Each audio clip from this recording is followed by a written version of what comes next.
So usually, men who are assigned to work the horse farm either get assigned because that's the job that's available, or they choose to go out and work with the horses. So you have, two sets of inmates.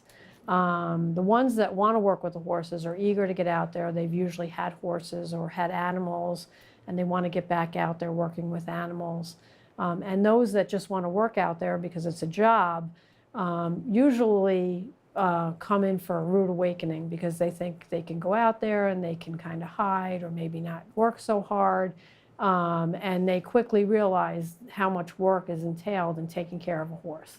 And sometimes we have men who go out there and they don't want to be there and they have an attitude, and the horses usually very quickly put them in their place and make them realize who's in charge.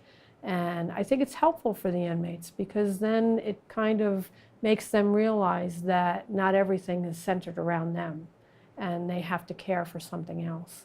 And they start to grow from that experience in actually having to be responsible for something else, something, another living, breathing body. And that's a huge task and it's a huge responsibility.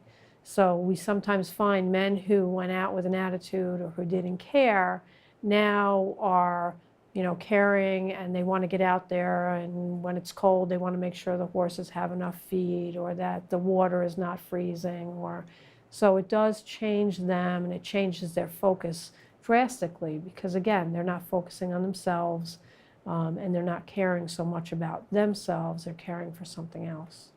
A whole host of skills are learned, not only time management of when each horse has to be fed. Specific horses have to get certain feed, others don't get this feed. So you have to really be on top of your game and understand, the management of the different paddocks and the different horses and who can be paired with who. Because horses, just like humans, don't necessarily get along with each other, and we have to keep some separate from others. So the inmates have to be aware of that. They have to understand the management of the different the corrals that we have the horses in. As far as skills itself, they learn how to care for the horses, they learn about feed, they learn about the hay, they learn about shoeing, they learn about just general medical care, when we have to have certain medicines out there or certain eye ointments, bugs in the summer, what are we going to do to take care of the bugs so the horses don't have any issues with bugs. They learn all of that. Procedure. So it's a whole host of different things, and caring for the grass and what all of that entails. So there's some farm equipment they have to work on, and we do training on that, and there's forms they have to fill out. So they get a little bit of everything. It helps them understand they have to be at a certain place at a certain time, and they're responsible now to not only themselves but the horses. The horses have to be fed by a certain time. There's things that have to get done on the farm at a certain time.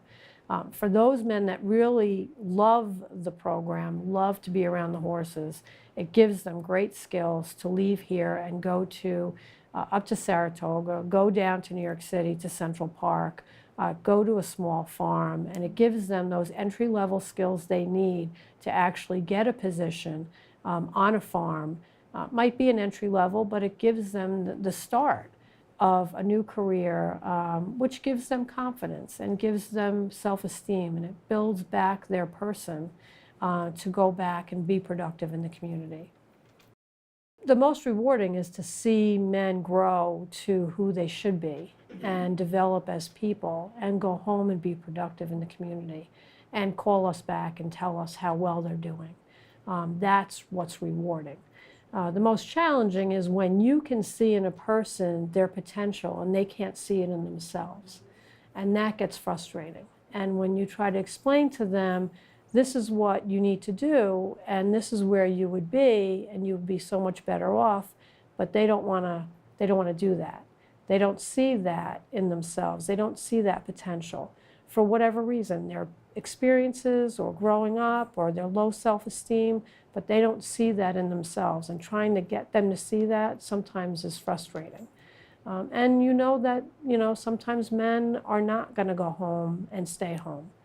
And that hurts when their families really want them home and their children want them home.